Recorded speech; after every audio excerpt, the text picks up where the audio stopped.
최첨단 항공기의 핵심 기술. 항공기의 비행을 제어하는 그 제반 하드웨어 소프트웨어를 이제 총칭해서 항공기에 탑재된 전자기기, 컴퓨터, 센서, 소프트웨어를 비행 제어와 항공전자 시스템.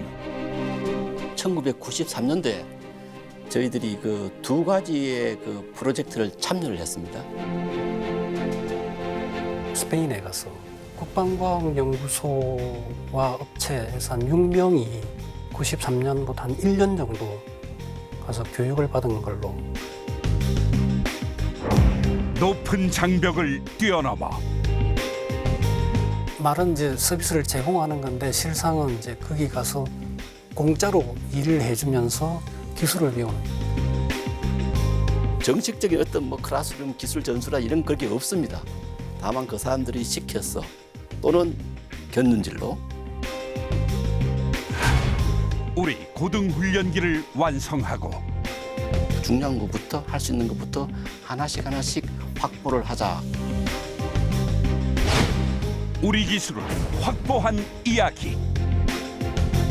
다중 배열 레이더, 협동 교전에 필요한 그 네트워킹 장비, 일체형의 그 위성 관성 항법 장비, 첨단의 헤드업 디스플레이, 임무 컴퓨터. T-50은 기본적으로 플라이 바이 와이어 전자식 비행 제어 시스템으로 개발했기 때문에 그런 조종성이 좋다 이렇게 말씀드릴 수 있고요. 간절함이 만든 기적. T-50 항공전자 시스템과 비행 제어 기술.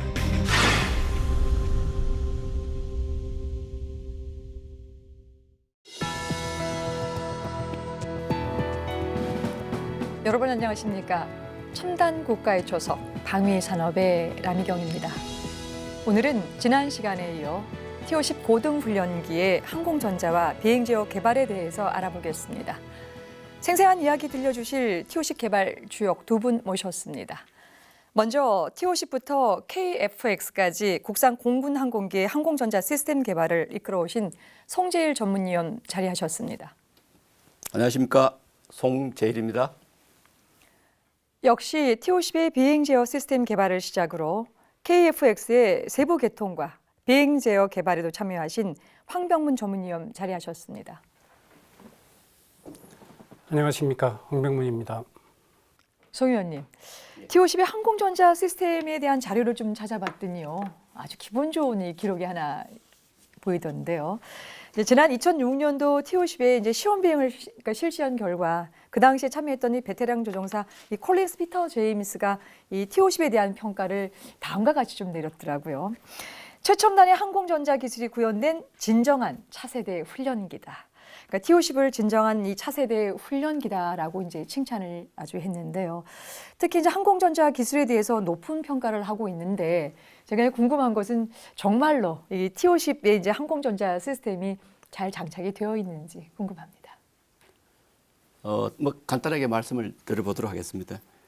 그 T-50은 이제 고등 훈련기라고 이제 명칭이 되어 있습니다. 그 고등 훈련기는 그 다중임무 전투기, 즉 4세대급의 전투기를 훈련시키는 데 쓰이는 비행기가 되겠습니다. 예.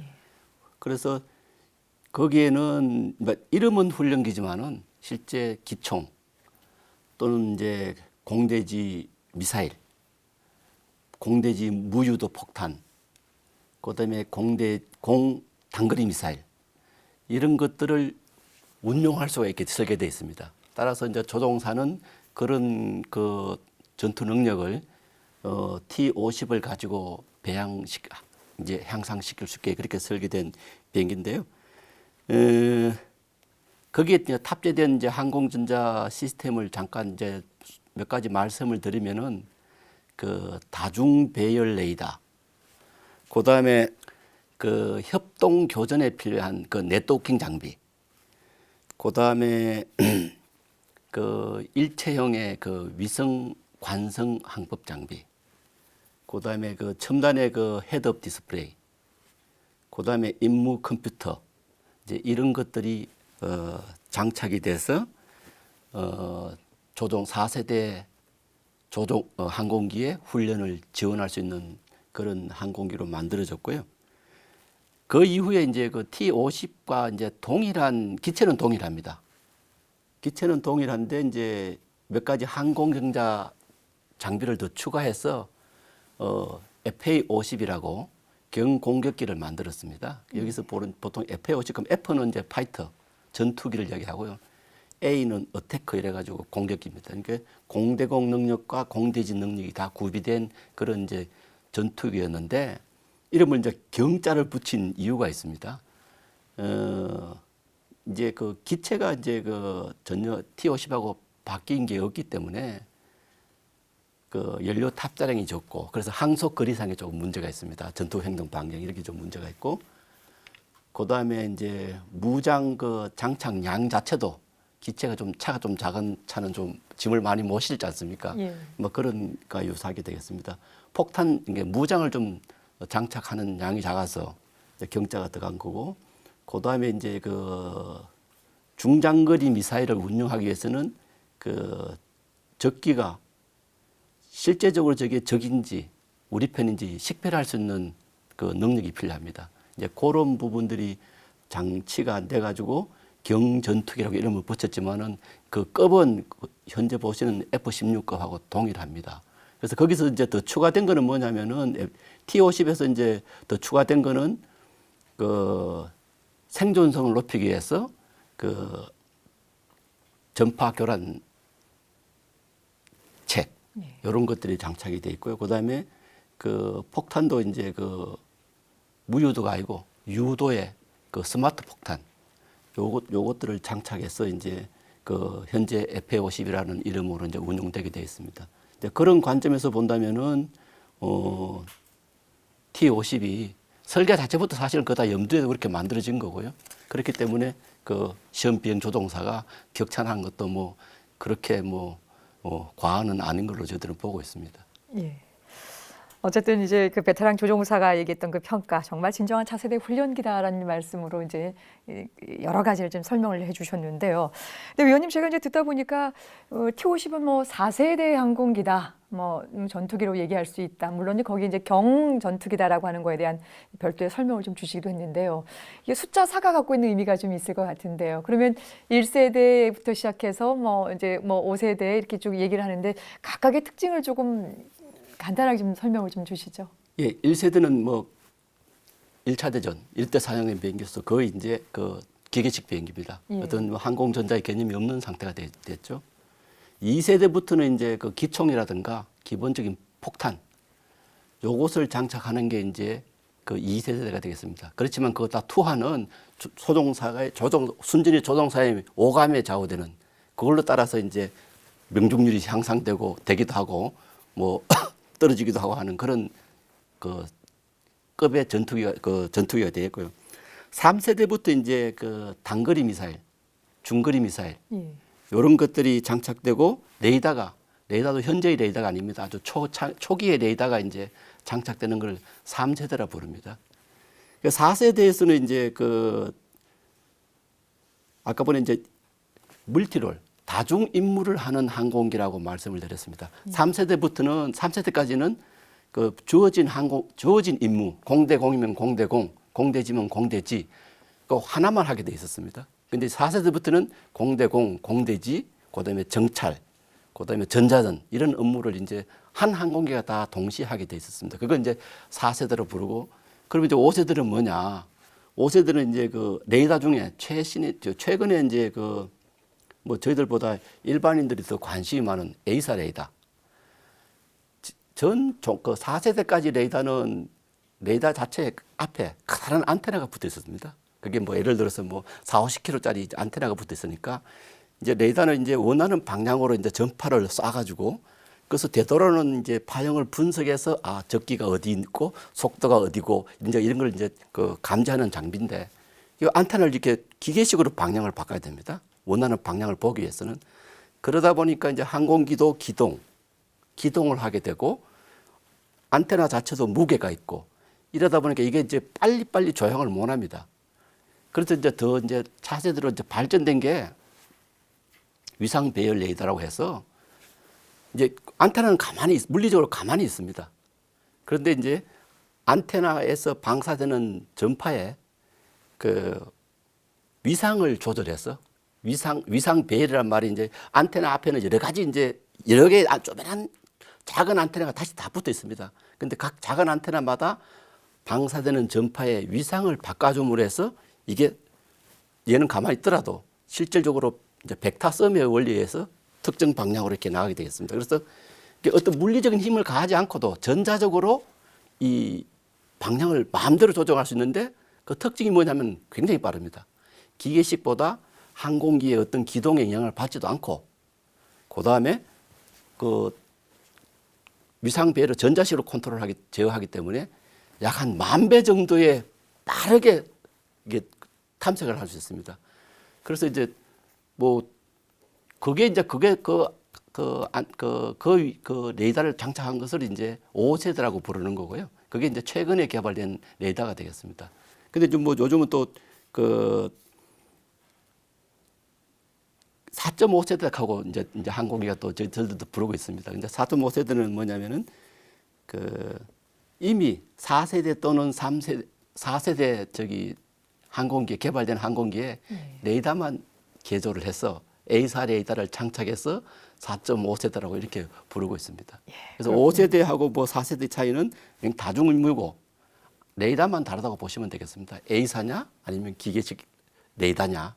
그거에 따라서 이제 4세대, 5세대 구분되고 4세대에서 이제 그 레이더만 A사급으로 바꾼 것을 4.5세대라고 이렇게 부르고 있습니다. 예, 알겠습니다. 그 레이더 1차 세계대전부터 시작해서 지금 현재 앞으로 미래형까지 봤었을 때 그 레이더의 어떤 그런 그 변화된 양상들 이런 것들이 이제 세대를 구분할 수 있는데 중요한 또 기준이 좀 되는 걸로 지금 이해를 해도 되겠습니까? 예, 맞습니다. 예, 말씀 잘 들었습니다. 이번에 이제 우리 그 황병문 전문위원께 좀 질문을 좀 드릴 텐데요. 이제 앞서 뭐 우리 국내외 정말 베테랑 조종사들이 T-50을 그 비행 시험을 해보고 나서는 정말 이 차세대 전투기다. 뭐 21세기 첨단 전투기 파이럿을 양상하는데 가장 뭐 최적합한 상황이다라고 하는 것들을 이제 앞서 칭찬들을 많이 하고 있습니다. 이제 모든 면에서 뛰어난 평가를 받고 있겠지만요. 특히 이제 T-50의 이 비행 제어 시스템 부분에 있어서도 특별하게 이제 이 칭찬을 하고 있는데 어느 정도 성능을 좀 갖추고 있습니까? T-50 비행기를 평가할 때 이게 초음속 훈련기다라는 부분을 많이 평가를 합니다. 그동안의 그 훈련기들이 주로 그 암속 훈련기였거든요.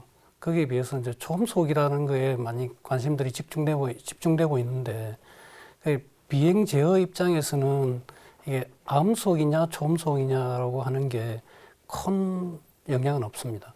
오히려 초음속이 되면 항공기가 암속보다는 좀 더 안정성이 좋아지기 때문에 비행제어 입장에서는 좀 더 쉬운 영역이 될 수 있습니다.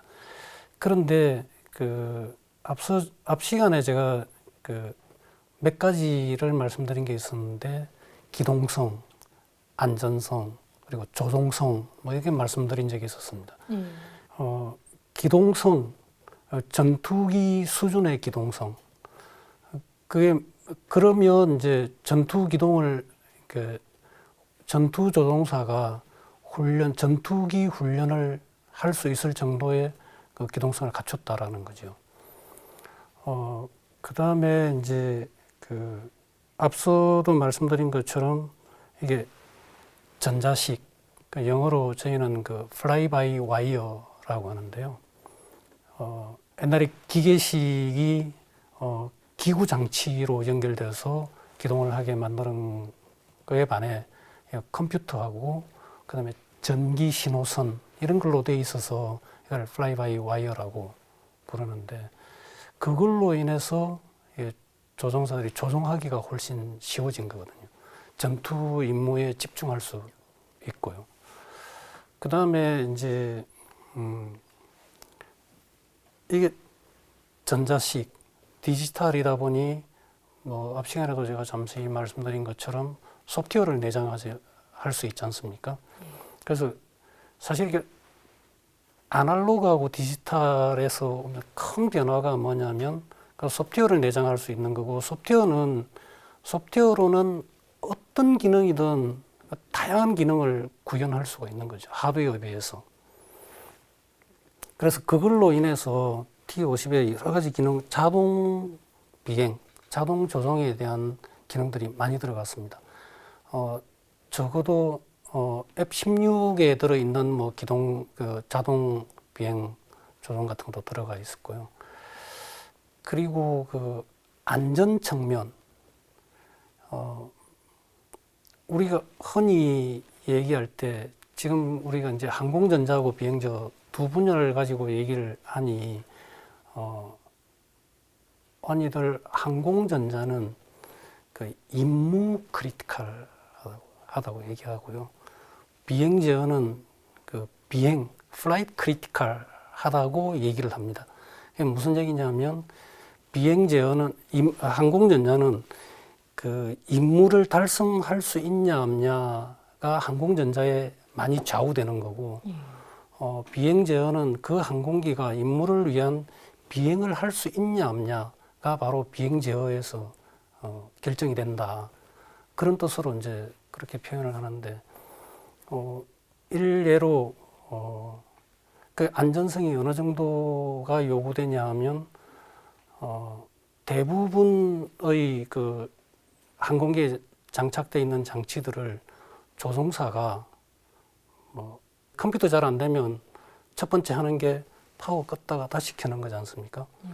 사실 저도 그렇거든요. 컴퓨터 잘 안 되면 일단 파워 사이클을 한번 하고 그래도 안 되면 뭐 때리거나 뭐 이런데 대부분의 장비들을 조종사가 파워를 비행 중에도 파워를 껐다가 켤 수 있습니다. 잘 안 되면. 순간 문제가 발생하면 파워 껐다가 다시 켭니다. 그럼 이게 이제 다시 부팅이 돼서 정상적으로 돌아오는 경우가 많이 있는 거죠. 비행 제어 컴퓨터를 만약에 비행 중에 껐다가 다시 켜면 그건 곧 추락입니다. 그래서 조종사한테 실수로라도 그렇게 할 수 없도록 아예 파워 스위치 자체를 두지 않습니다. 그건 결국은 안전을 위해서 그런 건데 그거 외에도 항공기가 비행하는데 필요한 그 안전 확보를 할 수 있는 요소들을 많이 넣어놨습니다. 앞서 말씀드린 것처럼 급격한 기동을 하면 조종사가 의식 상실할 수도 있다고 말씀드렸는데 물론 기체도 손상을 일으킬 수 있고요. 그래서 항공기의 기동 중에 항공기에 가해지는 그 중력을 제한할 수 있도록 즉 그 제한치 중력에 가까이 가면 컴퓨터가 조종사가 아무리 더 이상 기동을 하려고 해도 잘라서 그 명령 자체를 잘라서 그 이상 기동이 안 되도록 만들어주는 그런 기능도 있고요. 비행기는 저속이 위험한 거거든요. 제 학교 선배, 저는 조종사가 아닙니다만 조종을 사관학교 졸업한 학교 선배 한 분이 조종 훈련을 받을 때 어머님이 그렇게 얘기하셨다고 합니다. 얘야 천천히 다녀라. 자동차에 해당되는 얘기죠. 근데 비행기는 어떤 그 특정 속도 이하가 되면 더 이상 양력이 부족해서 추락을 하는 거죠. 그래서 이제 비행제어에서는 비행기가 어떤 속도 이하가 되면 그리고 제가 말씀드린 그 자세, 속도가 줄어들면 자세가 이렇게 높아집니다. 고개를 들게 됩니다. 저절로. 그래서 그게 어느 정도 위험한 수준이 되지 않도록 차단해주는, 경고하거나 차단해주는 그런 기능도 있고요. 앞서 말씀드린 기동이라는 게 항상 우리 수직 방향, 저희는 이걸 피치라고 얘기하는데요. 이게 비행기가 이렇게 있으면 비행기가 고개를 숙이고 들고 하는 방향을 피치라고 얘기하고요. 이게 좌우로 이렇게 움직이는 걸 롤이라고 얘기하고 기수 자체를 이렇게 좌우로 움직이는 걸 요라고 하는데 이게 항공기 기동의 대부분이 피치하고 롤이 거의 대부분 같이 일어납니다. 근데 그 전투기 기동들을 하는 거 보면 T-50 에어쇼 할 때도 보면 막 돌고 가지 않습니까? 이게 특정 속도 이상으로 빨리 돌면 역시 날개에 손상이 발생할 수 있거든요. 물론 조종사도 뭐 위험해지기도 하고요. 그래서 이런 것들도 어떤 그 정해진 그 이상이 되지 못하도록 설사 조종사가 롤을 그렇게 급하게 하더라도 적절한 수준으로 잘라주는 그런 기능들도 있습니다. 현재 그 T-50에 이런 기본적인 기능들은 그 전투기에 들어있는 기능들이 그러니까 그런 기능들이 다 들어있는 상태입니다. 그래서 이것들이 이제 전에도 말씀드린 것처럼 이게 전자식 그것도 디지털 컴퓨터로 된 비행제어 시스템이기 때문에 가능한 거죠. 거기 앞서도 한번 제가 말씀드린 적이 있는데 조종성이 좋다라는 평가를 한다고 말씀드렸는데 우리가 고급 자동차를 타면 이게 승차감이 좋다거나 또는 뭐 코너를 놓을 때 코너링이 좋다 뭐 이런 얘기를 하지 않습니까? 비행기는 조종사들이 비행을 하면서 이게 내가 비행을 순조롭게 그러니까 어떤 뭐 부담 없이 아주 스무스하게 기동을 할 수 있으면 그 조종성이 좋다라고 얘기를 하는데 그 T-50은 기본적으로 얘를 플라이 바이 와이어 전자식 비행제어 시스템으로 개발했기 때문에 그런 조종성이 좋다 이렇게 말씀드릴 수 있고요. 물론 그거 하나로만 되는 건 아니고 이런 제어를 만들어내주는 소프트웨어를 저희는 제어 법칙이라고 얘기하는데 그 제어 법칙이 이 항공기의 그 기동들을 아주 스무스하게 만들어주기 때문에 기동성이 좋다 이런 평가를 받습니다. 이 T-50 고등훈련기는 우리나라의 첫 번째 초음속 제트기입니다. 그러니까 모든 면에서 이 기술은 물론도 경험도 없을 텐데요. 이처럼 성능을 갖추게 된 이런 과정들을 이제 좀 차근차근 좀 알아볼 텐데요. 이제 먼저 항공전자 분야부터 좀 알아볼까 합니다. 송 의원님, 이게 국내에서 항공전자 분야에 대한 연구나 이런 기술 개발이 언제 태동이 되고 시작이 됐는지 궁금합니다. 그 항공전자에 대한 그 기술의 태동은 1990년대 초인데 정확히 말씀드린다면 1993년도에 저희들이 그 두 가지의 그 프로젝트를 참여를 했습니다. 그 참여의 배경에는 전부 다가 그때 이제 그 고등훈련기의 필요성이 대두가 되었고 그것을 국내에서 개발할 수 있느냐 없느냐를 이제 그 피지빌리티 스타디 그랬는데 저희들은 그 가능성을 연구하는 단계가 있었습니다.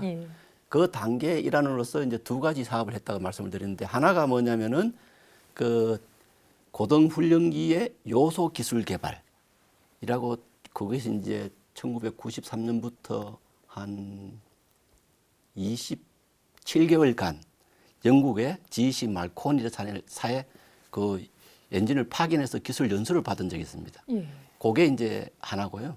나머지 하나는 그때 이제 저희들이 그 공군에서 KF-16이라는 전투기를 이제 도입하게 됐는데 그 KF-16의 중심은 그 여러 가지 컴퓨터가 있었는데 다 중요한 기능들은 소프트웨어 반리했습니다. 그래서 그 중요성을 깨닫고 그 공군이 주도가 되고 저희 회사 엔지니어가 참여하는 그 KF-16 소프트웨어 기술 연수라 하는 프로그램이 그것도 한 93년부터 96년도 말까지 거의 이어졌습니다. 그때 이제 저희들 엔지니어 5명, 그다음에 이제 공군이 한 15명 정도 그렇게 파견돼서 저기 기술 습득했고요. 이 두 과제가 결국은 이제 항공전자의 설계 기술을 확보하게 하는 그 시초가 되겠습니다. 그렇게 됐군요. 결국 이제 90년도 초반 또 구체적으로 93년도 이제 두 가지 이제 이런 그 과정들을 거쳐서 이제 진행이 됐는데요. 황 전문위원님께서는 이제 이 비행 제어는 이제 항공전자에 비해 조금 늦게 이제 제가 출발한 걸로 이제 알고 있는데요. 우리나라에서 이 비행 제어 분야 어떻게 이게 진척이 되고 있습니까? 앞서 제가 비행 제어가 기계식, 전자식 두 종류가 있다고 말씀드렸는데 KT-1 국내 개발을 했지 않습니까? 그게 기계식으로 최초로 개발된 거고요. 그 이후에 실상 개발은 아닙니다만 KF-16 항공기 그 국내 면허 생산한 적이 있습니다. 그때 사실 저희는 그 설계보다는 주로 제작, 시험 그런 역할들을 했는데 그때 저희가 처음으로 비행 제어라고 하는 게 이렇게 구성되어 있구나, 이렇게 작동하는구나 라는 그 개념 정도는 알 수 있었던 거죠. 그리고 그걸 통해서 시험하고 항공기 상에서 비행 제어를 시험하고 그리고 지상 비행 시험하는 그런 그 기술들을 이제 체득을 하게 된 거고요. 정말 그 비행 제어의 그 개발이라고 하면 그 T-50이 최초였다라고 할 수 있습니다. 그리고 이제 FA-50 지금 KF-X까지 와 있고, 그 외에 그런 사업 외에 이제 T-50 탐색 개발을 한참 할 때 항공전자처럼 비행 제어도 그 스페인에 가서 한 국방과학연구소와 업체에서 한 6명이 93년부터 한 1년 정도 가서 교육을 받은 걸로 알고 있습니다. 그 외에 T-50 체계 개발 그 후반부에 국방과학연구소가 주관해서 비행 제어 기술 개발 그 과제를 저희가 수행을 했었습니다. 그때 그 목표는 뭐였냐 하면 T-50에서 앞으로 KF-X를 국내 개발을 하려면 우리가 기술을 한 단계 업그레이드 시켜야 된다. 해야 될 게 뭘까라는 그 측면에서 고민을 했었고요. 그때 한 게 뭐냐면 비행 제어 컴퓨터를 개발하고 그거에 따라서 이제 그 비행 제어 소프트웨어가 하드웨어 디펜던트, 하드웨어에 의존적인 부분이 상당히 많습니다. 항전보다 훨씬 하드웨어에 의존적인 부분이 많은데 그 하드웨어가 바뀌면 컴퓨터가 이제 소프트웨어도 같이 따라 바뀌게 되는 부분이 많다는 뜻이죠. 그래서 그 당시 T-50의 그 비행적 컴퓨터 CPU로는 KF-X를 감당하지 못할 걸로 예상이 돼서 최신 그 CPU로 바꾸고 또 이제 그 뭐 단종이 됐거나 등등 하드웨어를 바꾸면서 소프트웨어도 같이 바꾼 거죠. 또 하나는 그런 하드웨어 소프트웨어를 시험을 하는 장비가 필요한 거거든요. 그 장비도 하드웨어 소프트웨어가 필요한데 그런 것들을 전부 개발을 해서 T-50에다 장착하고 그 비행 시험을 통해서 최종 검증하는 그런 사업을 한 적이 있었고요. 또 그 뭐 학교도 마찬가지지만 저희 회사에서도 자체 R&D 회사 사내 R&D 과정을 통해서 각종 툴, 앞서 말씀드린 제어 법칙 이런 개발 활동들을 계속 해왔습니다. 아마도 저희가 모르게 뭐 연구소나 학교에서도 자체 연구 개발을 많이 한 걸로 알고 있습니다. 예, 말씀 잘 들었습니다. 여러분께서는 지금 첨단 국가의 초석 방위 산업을 시청하고 계십니다. 비행 제어란 항공기를 상하 좌우 등 조종사가 원하는 방향으로 움직일 수 있는 시스템이다. 조종사는 조종관을 이용해 보조날개, 승강타, 방향타, 플랩 등 조종면을 움직임으로써 항공기를 원하는 방향으로 움직일 수 있다. 이때 조종관의 움직임이 조종면으로 전달되는 방식에 따라 기계식 비행 제어와 전자식 비행 제어로 구분된다. 최초의 국산 기본 훈련기 KT-1은 기계식 비행 제어 항공기다. 조종사가 조종관을 당기면 연결봉이나 강선에 의해 승강타에 그 힘이 전달되고 이로 인한 승강타의 움직임은 다시 연결봉이나 강선을 통해 조종관으로 전달된다. 이러한 기계식 비행 제어는 중량이 가벼운 항공기에서 가장 효과적이고 신뢰성 있는 방식으로 평가받는다. 하지만 항공기가 커지고 속도도 빨라지며 사람의 힘만으로 항공기 조종면을 움직이기 힘들게 된다. 그래서 등장한 것이 유압식이다. 유압식 비행 제어는 조종관을 움직이는 조종사의 힘을 유압 장치를 통해 증폭시켜 조종면에 전달한다. 이후 보다 순발력 있고 편안한 비행을 위해 전자식 비행 제어 방식이 등장했다. T-50의 자랑거리 중 하나이기도 한 전자식 비행 제어는 조종관과 조종면이 인력이나 유압이 아닌 전기 신호로 연결된다. 즉, 조종관의 움직임이 전기 신호로 변경되어 컴퓨터로 입력되어 조종면을 움직이는 것이다. 대기 중을 비행하는 항공기는 늘 급변하는 기류의 영향으로 조종사가 원하는 방향에서 벗어나기 쉽다. 그러나 전자식 비행 제어의 경우 컴퓨터가 기체 각 부분에 설치된 센서를 통해 속도와 고도 등의 정보를 자동으로 수집하고 조종사의 명령과 대조한 후 최적의 각도로 조종면을 움직인다. 또한 강선이나 유압 장치를 사용하지 않기 때문에 기체 내부의 공간을 더 여유롭게 활용할 수 있다.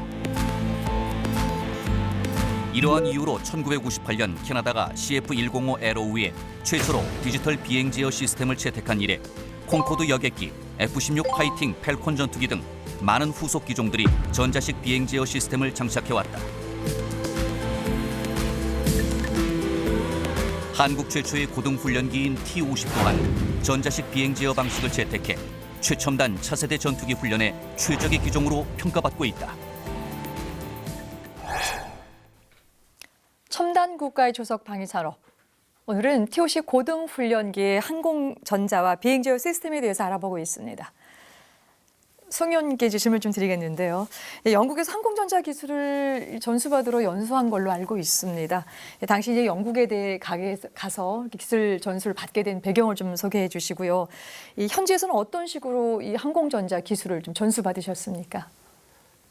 우선 그 배경에 대해서 먼저 말씀을 드리겠습니다. 제가 그 당시에 이제 1992년도에 이제 삼성전자에서 삼성항공으로 전배되는 그 기회가 있었다고 말씀을 드렸고요. 예. 그때는 제가 이제 그 무선 엔지니어로서 레이더 개발에 개인적으로 상당히 많은 관심이 있었을 때입니다.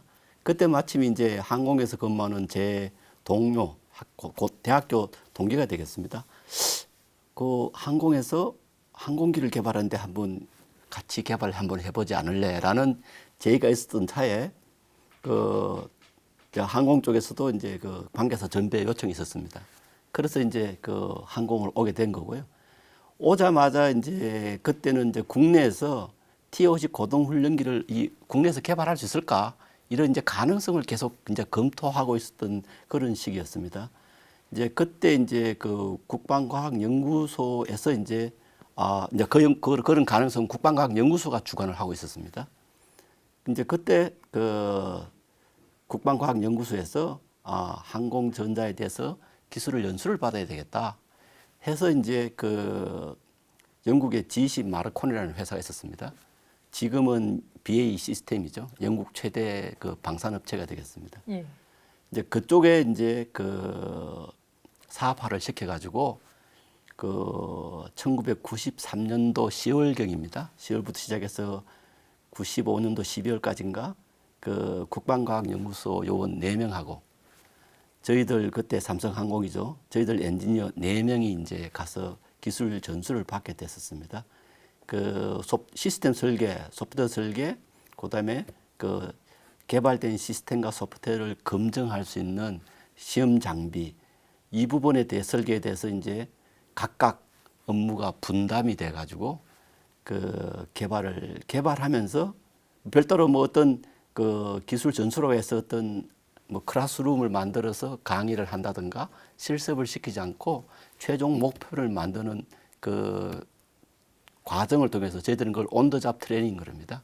실제 일을 하면서 그 일에 관련된 기술이 또는 노하우가 자연스럽게 이제 그 피전수자들한테 그 흘러 들어갈 수 있도록 하는 그런 형태로 그 기술 이전을 받았었습니다. 예. 그러셨군요.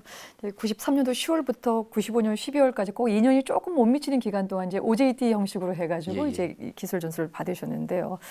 이제 낯선 환경에 외국이라고 하는 공간들 또 낯선 기술을 또 전수받기 위해서는 굉장히 좀 어려운 점도 많았을 테고요. 또 이제 잊지 못할 또 에피소드도 있을 것 같은데 뭐 기억에 남는 걸 하나 소개해 주시죠. 제가 이제 그 전자에서 항공으로 이제 그 전배 오고 난 다음에 1년도 안 됐어. 그리고 저는 그 당시만 해도 이제 하드웨어 엔지니어에서 소프트웨어 엔지니어로 이제 영국에 파견 가게 된 거죠. 이제 뭐 저뿐만 아니고 대부분 우리 같이 간 그때 사람들도 뭐 항공공학을 전공을 한 사람도 있었지만은 다 이 부분이 다 생소한 사람이었습니다. 그래서 처음부터 뭐 모든 게 전부 다 새로운 분야가 됐죠. 그래서 그 중에 제일 이제 어려운 점이 뭐냐면은 제가 영국에 간 거기가 그 영국의 에딘버러라고 저기 스코틀랜드 북부가 되겠습니다. 예. 그 대기 그 발음 억양이 굉장히 영어 억양이 굉장히 센 데입니다. 그래서 무슨 그런 언어 장벽도 당연히 있었고요.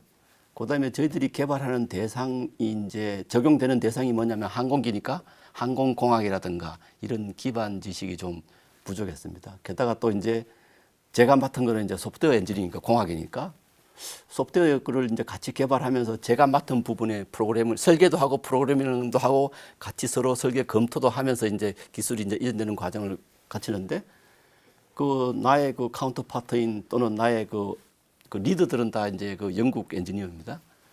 그 친구들 것도 이제 소프트웨어 엔지니어인데 도저히 이제 그 쓰는 용어가 차이가 많아가지고 이게 의사소통이 안 되는 겁니다. 그게 가장 큰 그 문제였는데 그 의사소통이 안 되니까 이제 결국은 이제 저희들도 나름대로 노력도 하고 뭐 이제 배우기도 하고 하며 했는데 결국 그 연수사에서 영국에 가면 오픈 유니버시티라 그런 데가 있습니다. 그게 이제 우리나라로 치면은 어떤 방송통신대학 정도인데 그때 이제 연수 과정과 동시에 또 집에 가서는 이제 6개월 강좌입니다. 그게 6개월 동안 그 영국의 그 저기 방송통신대학을 다니면서 그 소프트웨어 공학이라 하는 과목을 이수함으로써 결국 그 언어 소통의 문제는 많이 좀 해결을 했었습니다. 그게 이제 제가 보니까 아주 그 기억에 새롭고요. 또 이제 다른 거는 뭐 전부 다 새롭기 때문에 저희들한테는 뭐 일상적인 생활로서 이제 기본 지식을 확보하고 전수받고 하는 것들이 다 일상적인 생활이었습니다.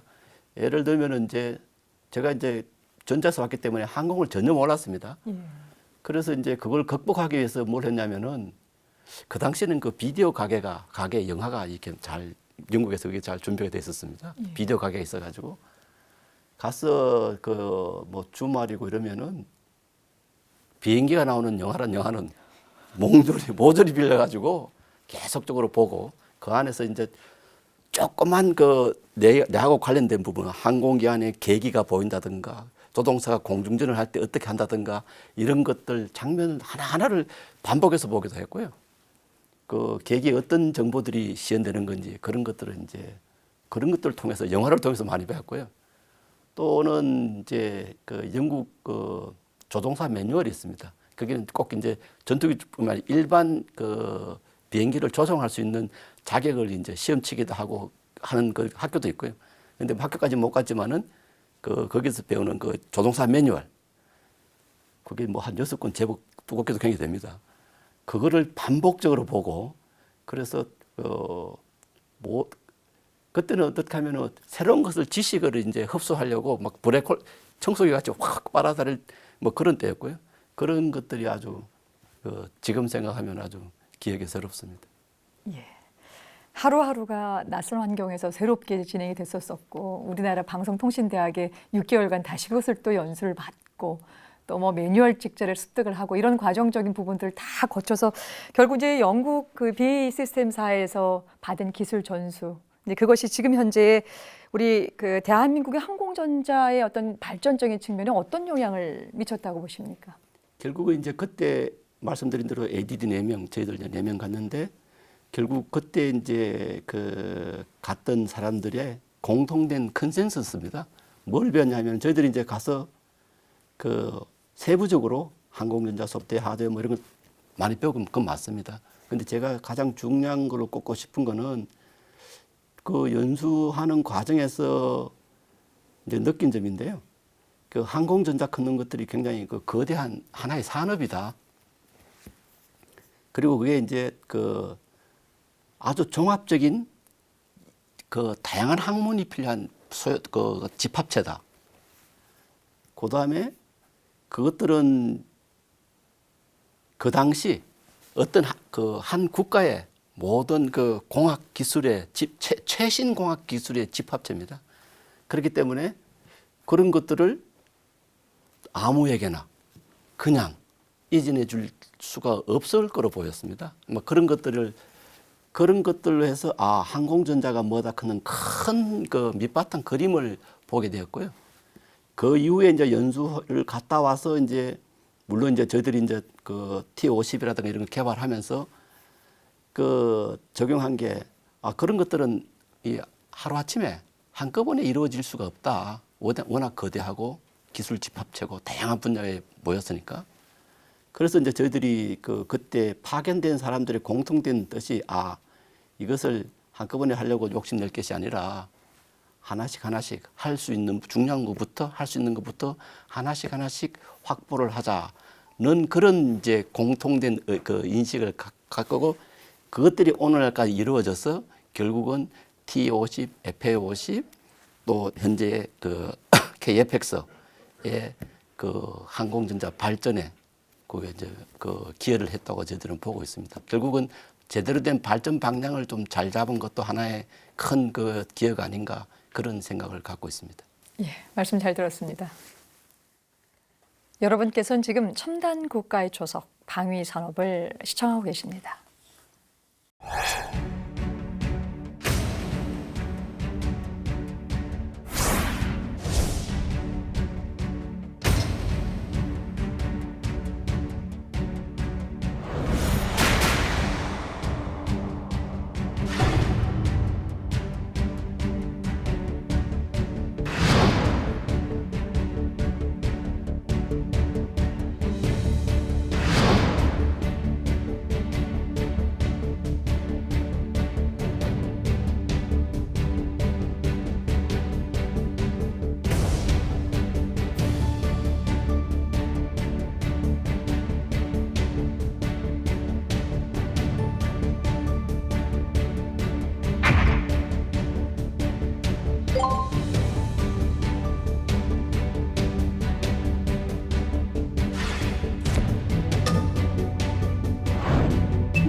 영상 화면 잘 봤습니다.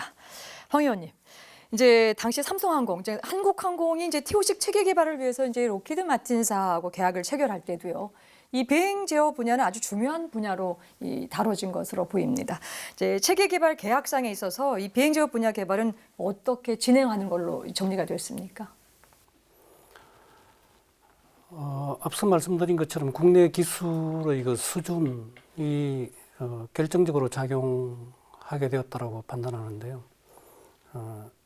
비행 제어를 로키드 마틴이 주관 개발하고 삼성항공이 참여해서 로키드 마틴과 공동 개발하는 걸로 그 업무 분담을 그렇게 정했습니다.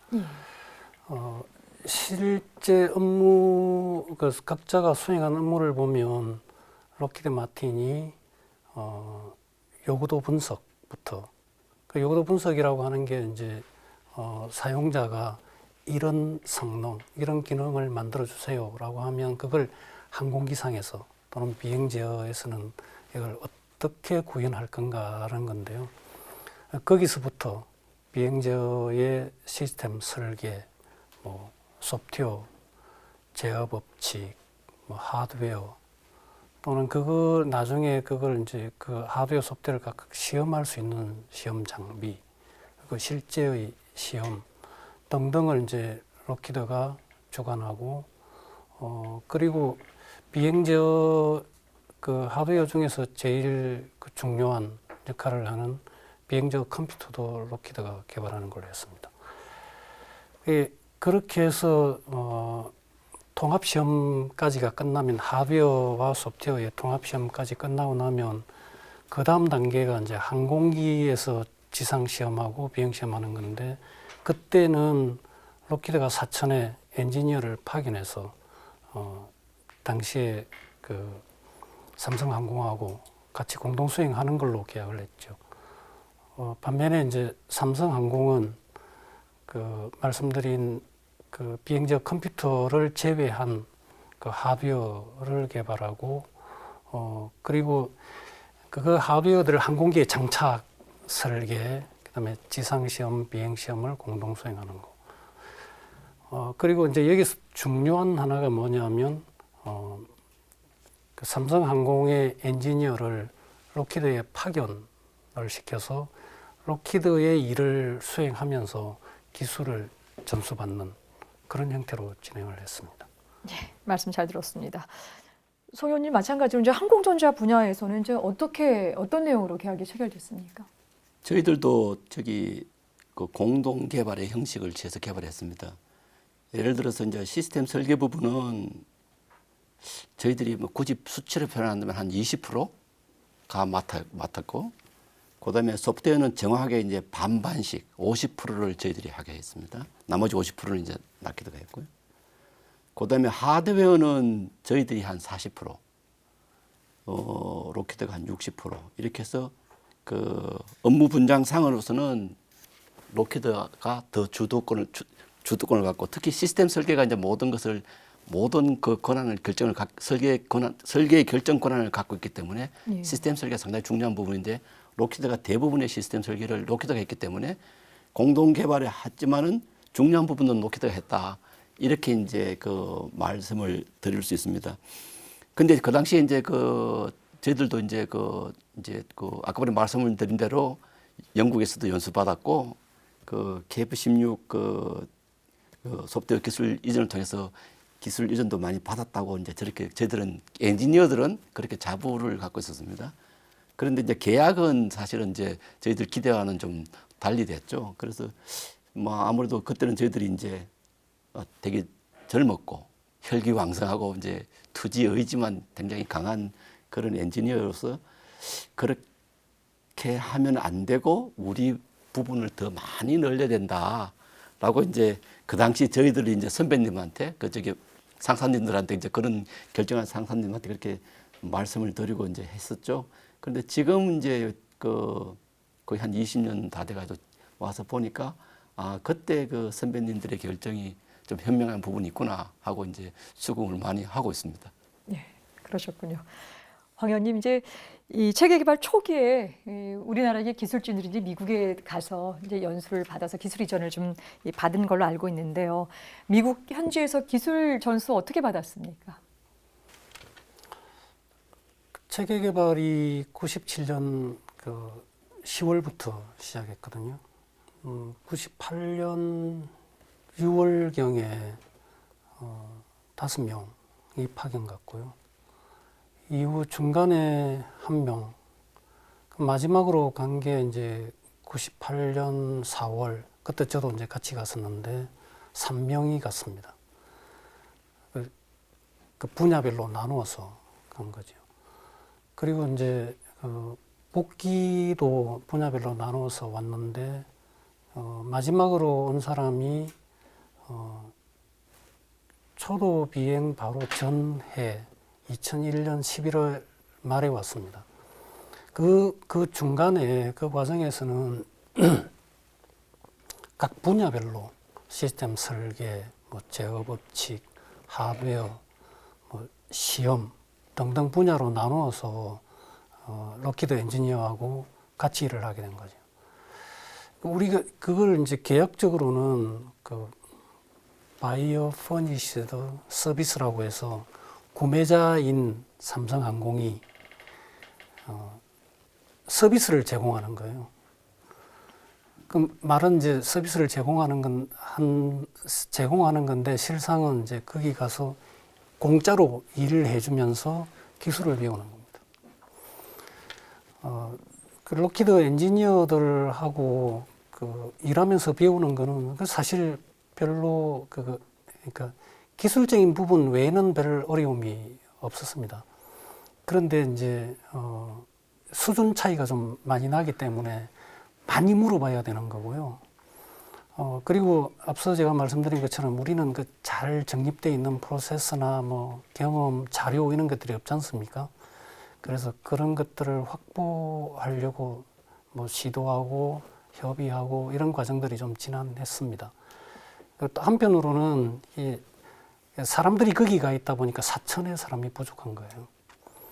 그래서 이제 사천에서 필요로 하는 거를 받아서 록히드하고 엔지니어들하고 협의해서 그 결과를 보내주기도 하고, 저희는 또 나름대로 저희들대로 뭐 주말에 모여서 각자가 이제 파악한 내용들을 뭐 공유하고 정리해서 사천에 보내주고 뭐 그런 역할들을 했었죠. 말씀 잘 들었습니다. 이제 약속된 시간이 다 돼서 이제 마지막 질문을 좀 드려볼 텐데요. 송 의원님, 그 록히드 마틴사와 이제 체계 개발 계약상에 있어서 이제 항공전자 분야는 비행제어 분야는 좀 다르게 좀 진행이 됐을 것 같은데요. 그 기술을 이전하는 방식도 약간 좀 차이가 있었을 테고요. 그 체계 개발 초기에 미국에 가서 어떤 방식을 통해서 이 작업이 진행됐습니까? 이제 저희들은 그 항공전은 조금 이제 그나마 비행제보다는 상황이 좀 좋았을 때는 그 전에 먼저 좀 습득한 바탕 기술도 있고 해서 예. 준비된 부분도 있고 해서 조금 나은 면이 있는데, 그렇게 해서 아까 전에 말씀드린 대로 계약이 개발 구도가 공동으로 돼 있고 자기 거는 자기가 개발하고 내 건 내가 개발하고 이렇게 딱 분담이 됐습니다. 그래서 기술 이전 끊는 부분은 저희들이 책임지고 개발하는 부분은 기술 이전이라는 말을 쓸 수가 없습니다. 왜냐하면 우리가 책임지고 개발을 해야 되는 거니까 이전의 대상이 아닙니다. 뭐 이전을 떠나서 우리가 개발을 해야 되는 부분입니다. 그런데 이제 그것들이 다 모여서 한 꾸러미가 돼야 되지 않습니까? 록히드가 개발한 부분, 우리가 개발한 부분 다 묶어서 이제 함께 항공전자 시스템을 완성하게 되는데, 그러면 결국은 저희들이 부족한 부분은 상대가 개발한 부분. 상대가 개발한 부분은 잘 모르는 부분이 많이 있겠죠. 있을 수밖에 없는 거죠. 우리가 개발한 거는 우리가 그 모르고 개발한다 그러면 그거는 논리에 맞지 않는 부분이 되겠습니다. 물론 다소 좀 부족한 부분도 없잖아 있었지만은 그걸 우리가 개발한 부분을 기술 이전 대상으로 보지는 않았습니다. 그건 어떻게 하든 간에 우리가 해결해야 될 부분이었고, 이제 상대가 개발하는 부분이 이제 그 기술 이전의 이제 대상이 되는데, 그 아까 전에 황 의원께서 말씀 좀 잠깐 하셨지만은 바이오 퍼니시드 서비스라는 그 룰이 있습니다. 그래서 이제 저희들 중에 아주 그 핵심 요원을 그 록히드가 개발한 록히드가 맡은 부분 요소에다가 바이오 퍼니시드 그 용역을 제공하는 형태로 해서 이제 그 뭐라 그럽니까?